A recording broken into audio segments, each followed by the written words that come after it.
last week we discussed part of the elasticity issues.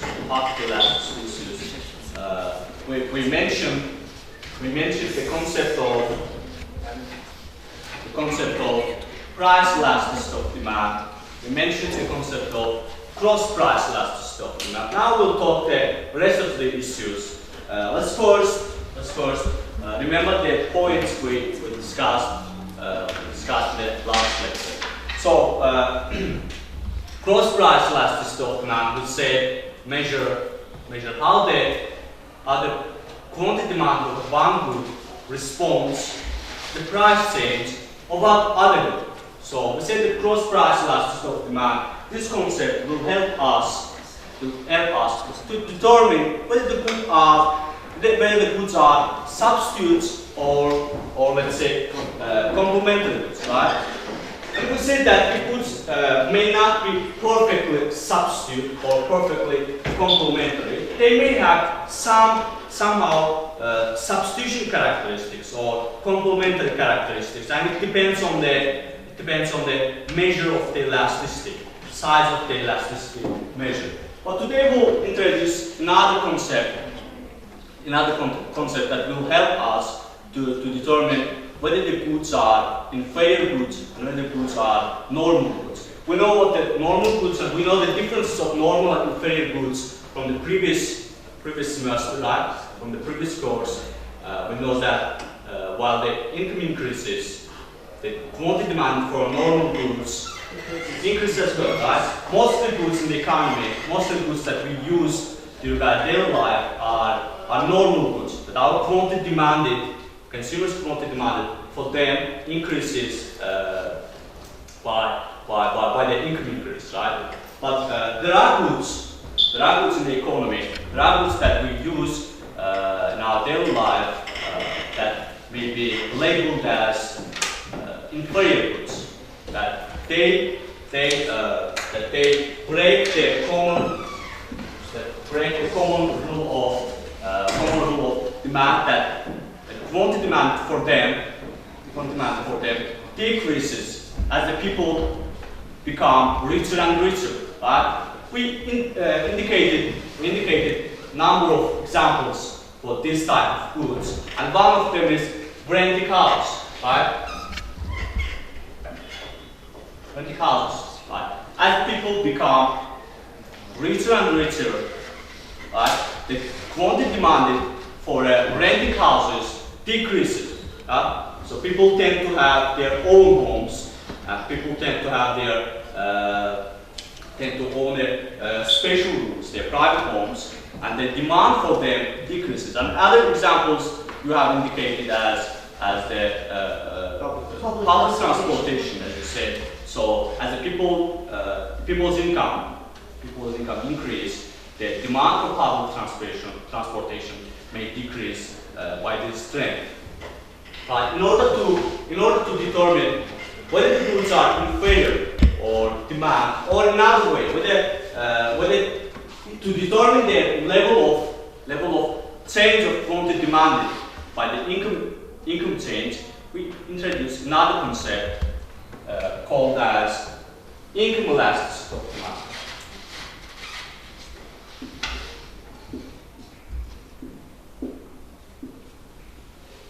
So the formula is somewhat similar with the previous formulas we have indicated.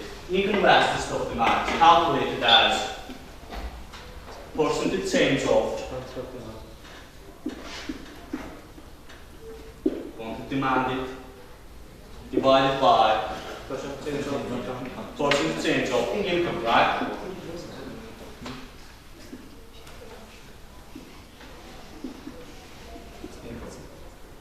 Okay, let's suppose that the good is an inferior good.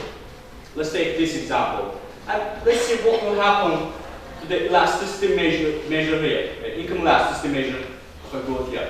So, if a good is inferior good, if we increase the income of a consumer, so what will happen to the quantity demanded in this case? In case of the inferior good, quantity demanded for a good will increase, and we have plus sign here, negative sign So the elasticity measure will be negative, right? Negative. But in case of the normal goods, if we increase the income level, this will cause quantity demand to increase as well, right? So we have all positive sign here, and the elasticity measure will be positive as well, right? So, so this will make our determination more easier to determine whether the good is inferior good. So if we see the negative sign in the elasticity, the income elasticity of demand, we may say that this good is inferior good, right? A positive sign will reflect that the good has some normal characteristics, right? Okay, any questions? Now it's time to turn our elasticity discussions to the supply side, right? Supply side. So, till now we just only discussed the responsiveness of quantity demanded to some factors, price of goods, other goods, and their income level, right? Now we'll discuss the responsiveness of supply, quantity supply to their prices or some other issues. So, from the last semester, we know that as the prices increase, the quantity supply will increase in the market as well. So, this is the low supply, we call. And we say that that's why the typical supply curve is upward sloping, right? Upward sloping. As the price increases, quantity supply increases there. Producers will decide to provide more goods or services for the market, right? But we haven't said anything about how much the supply will change because of the price increase. In order to quantify this change, we need the concept of price elasticity of supply. Price elasticity of supply.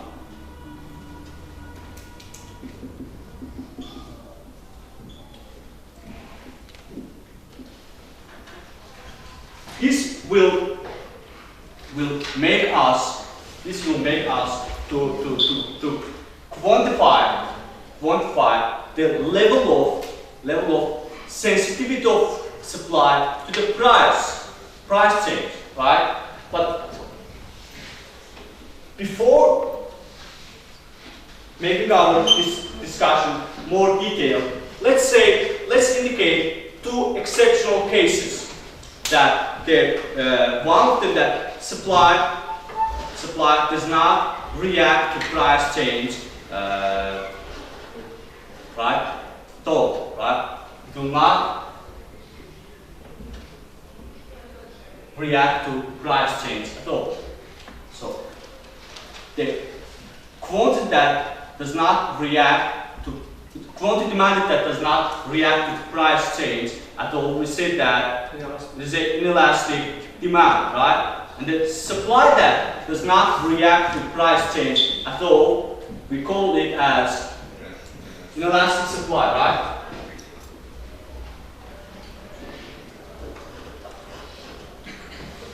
Now, I'll give you a way to guess how the graph for inelastic supply may look like here.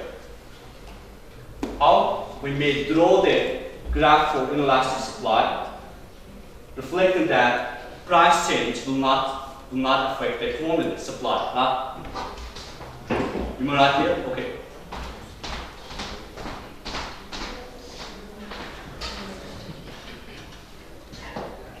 Yeah, it's a vertical, we should sign this one. Thank you.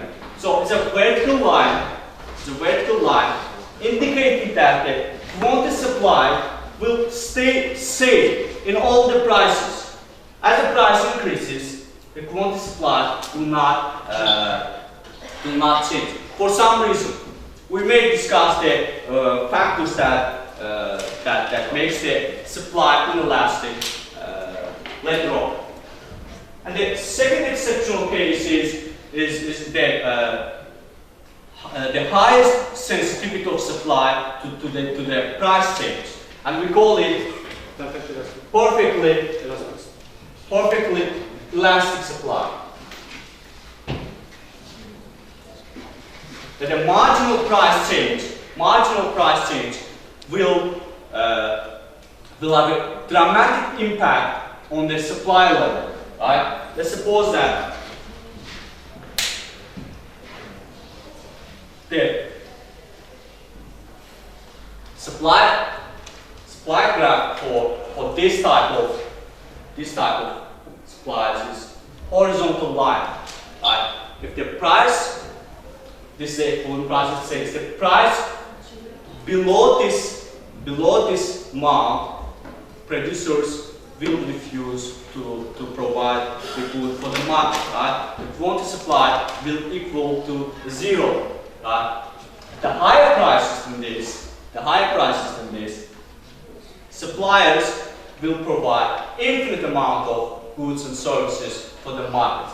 At this point, these prices, they may produce and they may supply any quantity supply level.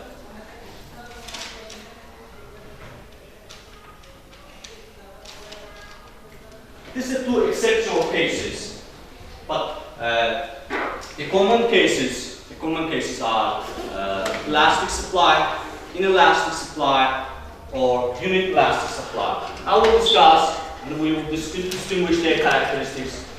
Unit elastic supply. Unit elastic supply. Elastic supply. And inelastic supply.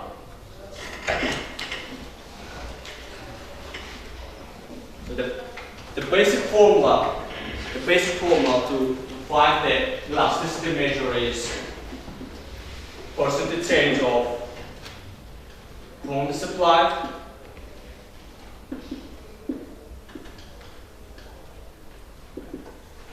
divided by percentage change of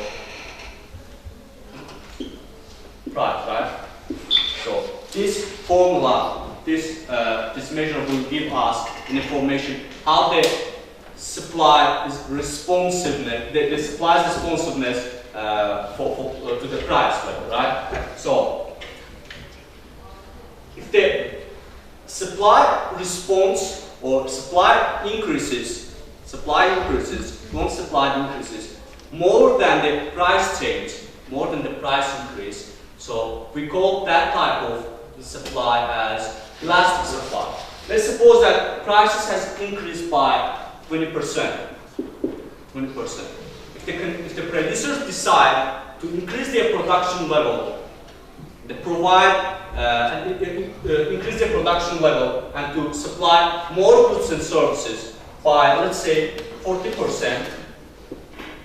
In this case, we say that the good producers has elastic supply, right? Because the reaction of the producers to the price change is more than the percentage of price change, right? So let's suppose that the market price has increased by 20%, but the suppliers increase their production level, supply level by, let's say, 10%. In this case, elasticity measure will be less than 1, right? Less than 1. So we call, in this case, we call that we have an inelastic supply in the market, right? In the field. But if the percentage change of the price and quantity supply is equal, we'll have the elasticity measure equal to 1, and we call this as unit elastic supply, right? Unit elastic supply. While we discuss the elasticity of demand issues, we determined some factors that causes the demand to be whether elastic or inelastic, right? What factors are there? We said that if the good is the good fulfills the basic needs and services, tend to be more inelastic, right?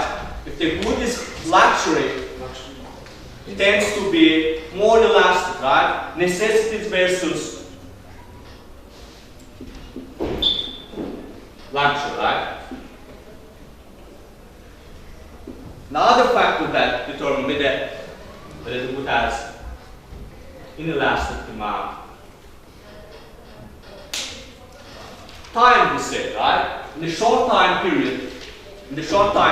period, people cannot change their tastes or their consumption trends immediately. That's why in the short time period, quantity demand tends to be inelastic. But gradually, people may adapt their consumption trends to their price change, right? And time will indicate that determines whether the good has inelastic demand or elastic demand. And while discussing the quantity supply, while discussing the elasticity of supply, we can also indicate some factors that causes the elasticity measure of a supply, elasticity size of the supply, right? And I'll put them here and we'll discuss them together, how they work. So first of all, let's say availability of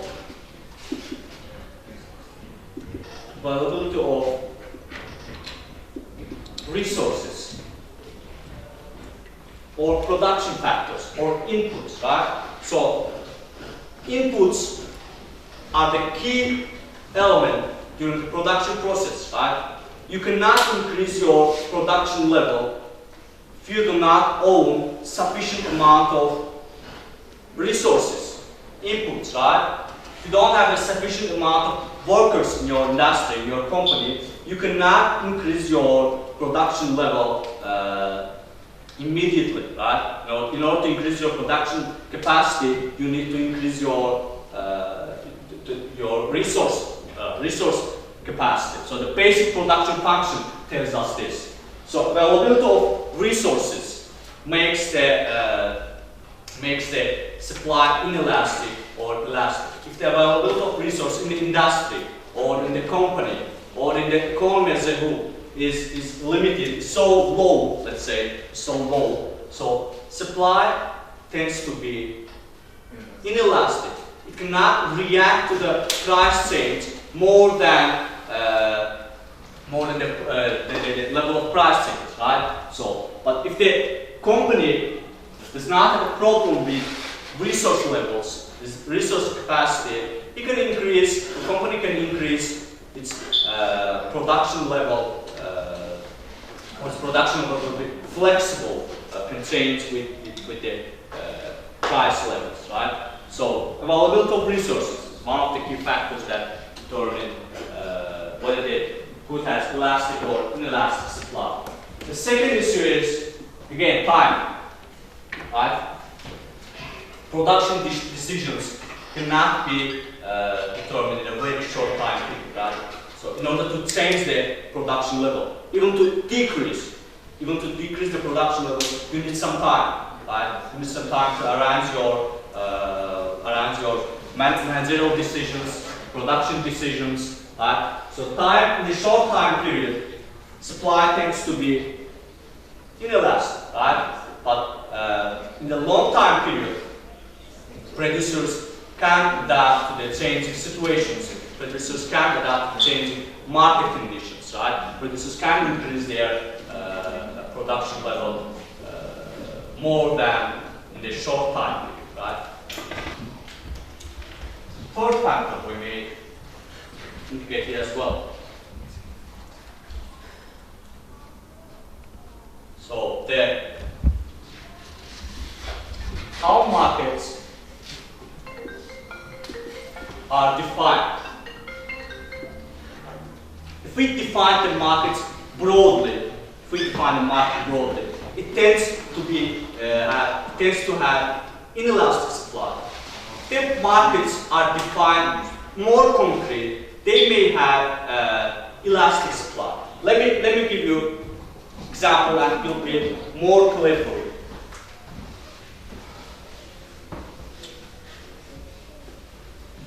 Let's take an ice cream industry, right? Ice cream industry. Ice cream industry. Now I define the industry broadly.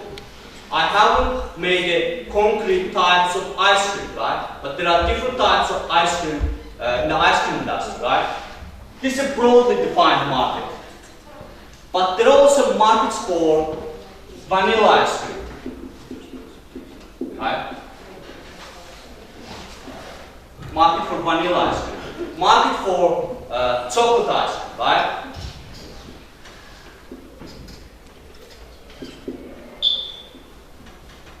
There are other types of ice creams as well. So we may make the markets more concrete, right? So suppose that the price of vanilla ice cream, the company produces 3 types of ice cream. Let's say vanilla ice cream, chocolate ice cream, and ice cream with strawberry, right? The price for first type of ice cream has increased. How the producer will react to this changing condition? They increase the Production of vanilla ice cream by cutting the production of other types of ice creams, right? Suppose that the price of this type of ice cream has increased, but they stay the same. The producer will have an incentive to increase the supply of this type of ice cream, this type of goods compared with others, right? So that means if we define the markets, more concrete, we will have more elastic measure, more elastic supply. So suppose that the price of ice cream has increased, in the economy, but the resources of the company has a limited resources. It may increase their ice cream production, but till some point, right? So if we define the markets broadly, it has less elasticity than we define the markets more concrete, right? Any questions for now? Okay, now we have the information about elasticity of demand, cross price elasticity, equal elasticity, and elasticity of supply. Now we may put them together and summarize them, our knowledge about this issue, right? So this is the supply curve, supply graph for perfectly inelastic supply, right? We want to draw the demand curve for, let's say, perfectly inelastic demand. So I will use,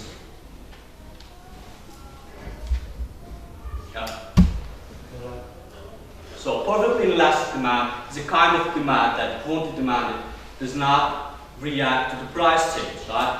As the price changes, increases or decreases, we'll have the same level of quantity demanded, right? We will practice, right? Quantity demand.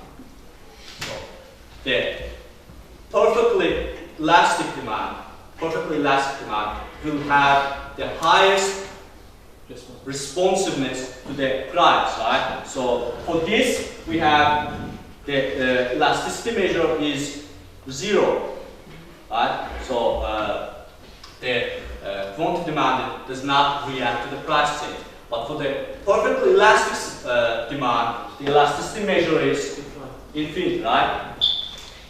So the marginal increase of prices will cause consumers to refuse the goods, demand of goods totally, completely, right? The quantity demanded will equal to 0. And we discussed the inelastic demand and elastic demand as well. So I want to stress out one more issue.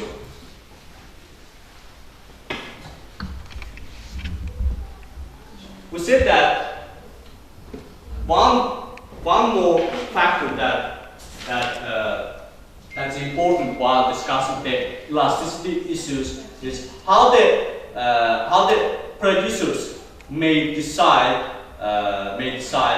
in the market whether to increase or decrease their goods prices to get more profit, right? In order to discuss this issue, we introduced the concept of total revenue, right? That defined as price multiplied by the volume, right? Price multiplied by volume. And we said that if we have an inelastic demand, so inelastic demand means that quantity demanded responds to the price change less than the price change level. Right? If the price has increased by, let's say, 20%, for the inelastic demand, in case of the inelastic demand, quantity demanded will decrease by less than 20%, let's say by 10%. Right? Let's suppose that the producers say a good that has inelastic demand in the market. So if the producer will decide to increase the price of a good by, let's say, 20%, we say that will cause the quantity demand to decrease less than 20%, let's say by 10%, right? What happened to the total revenue in this case? So it has increased 20%, but it has decreased, this variable has decreased by 10%. What happened in this case? So total revenue will increase in this case. We said that in case of the inelastic demand, so the price effect is more dominant. But in case of the elastic demand, quantity effect is dominant, right? So as the price effect is dominant here, so it is increasing and total revenue will increase because this effect is dominant. But if we discuss the case of elastic demand, we say that quantity effect is dominant, right? So if the good has elastic demand, when the producer decides to increase the price by, let's say, 20%, the quantity demand will decrease more than 20%, right? Let's say for 40%, right? So increasing the prices will cause the quantity to decrease by 40%, and that will cause the total revenue of the producer to decrease, right? So quantity effect will dominate here and make the total revenue less than the previous case. So that's why producers mostly take into account the elasticity measure of their good while making a decision whether to increase or not to increase their goods prices to get more profit. So we have one case here. It says normal good. So suppose the good is a normal good, but as a income inelastic demand. So how can the elasticity measure can be in this case if we increase the income? So it is a normal good, but it has inelastic demand regarding to income change. So it will positive, right? It will positive. So one information we take from the conditions that it will be positive, but it says is it inelastic, income inelastic. So what was the formula for income elasticity of demand? The price change. Constant change of prices, not prices. Income elasticity. Constant change of quantity demanded divided by constant change of income, right? So inelastic demand means that the result of this formula will be less than 1, right? Less than 1, because the percentage change of income is more than percentage change of quantity demand. So if the good has the good is normal good and has income inelastic demand, that means it has positive elasticity, but it will be between 0 and 1, right? Let's say 0.8. Right?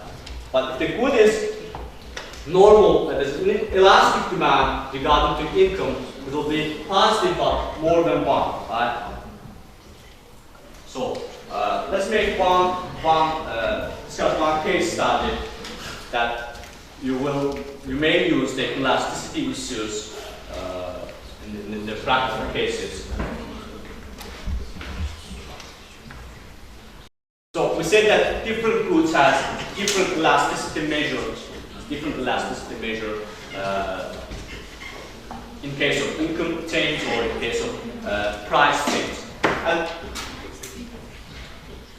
we introduce the concept of price elasticity of demand to determine whether the good has substitution characteristics or complementary characteristics. Let me give you one problem, and we will make our discussion on this. So, McDonald's and Burger King introduces a somehow similar kind of products, right? They both supply burgers or other type of fast foods for the consumers. Let's take a look. McDonald's burger and Burger King product.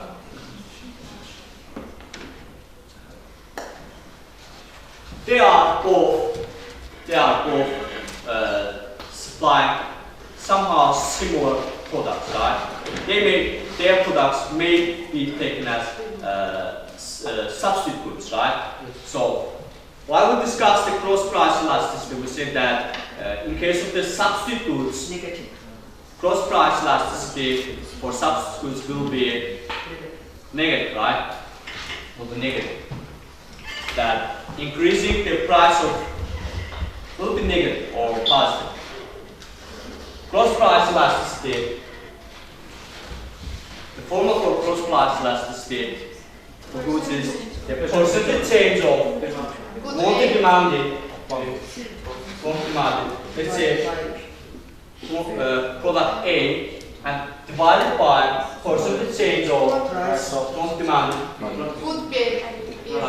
B, right? Let's suppose that McDonald's has increased the price of its burgers. What will happen to the quantity demanded for the Burger King's burger? Increase, right? So, in case of the substitute goods, the measure of the cross-price elasticity will be positive, right? Will be positive. Let me put a number here. Let's say it is 0.8. 0.8. And I'll give you another example. Let's say butter and margarine. They also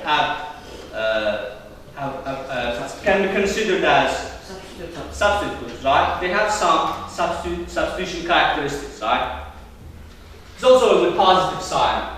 The cross-price elasticity sign will be positive here as well, right? Now I put the elasticity measure as, let's say, 1.9. How do you think? Why I indicated the elasticity measure for these goods less than 1, indicating that they have inelastic relation compared with the butter and margarines? Because butter and margarine is necessary, but burgers isn't necessary that more margarine. Necessary, right? So you think that People use more. burger can be necessity for particular persons, right? No, butter for necessity. Butter is necessary. So you think that butter is necessity for consumers, right? So I say that burgers can be a necessity for some person as well.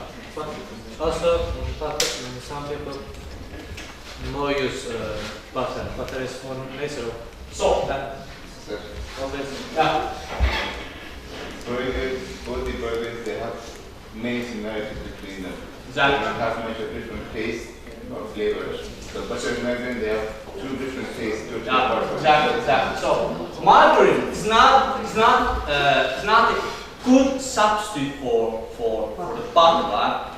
In a very good conditions, good financial condition of the consumer, all the consumers will prefer butter to margarine, right? So the consumers tend to make their preferences more likely to have butter than margarine, right? So this is because of financial conditions or other market conditions that forces them to choose these goods, right? These goods. That's why if the price of the margarine will increase, let's say by 20%, now more people will decide to buy butter, right? Because they are more likely to have butter than margarine. But in case of this burgers example, they don't have so much quality differences between them. It's more likely to have individual preferences, right? Some people may like Burger's products, Burger King's product. Some people may prefer McDonald's product over the Burger King or other fast food. So it depends on the personal choice. So if the Burger King will decide to increase its, so if the Burger King will decide to decrease its prices by 20%, not all of the McDonald's consumers will turn to the Burger King, right? Because it has consumers that choose them because of their own characteristics, because of their particular features, right? I want to give you another example that we may use elasticity, our elasticity knowledge in this case. So agricultural goods are normal goods, right? We increase our demand as our income increases for agricultural goods and agricultural consumption. But it is not.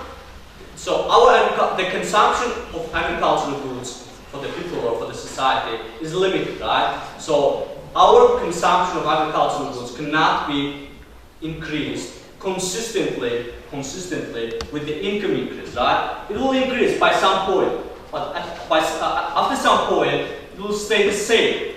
So there is a case study saying that as the economy of Western countries has increased, so all the people have become more richer. Economy has developed, making the overall income level to increase in the economy. But the farmers or the producers that work in the agricultural field has become poorer and poorer gradually. So that is because the income elasticity for agricultural goods is not so high. It doesn't have an elastic demand regarding to income change. That's inelastic demand, inelastic income.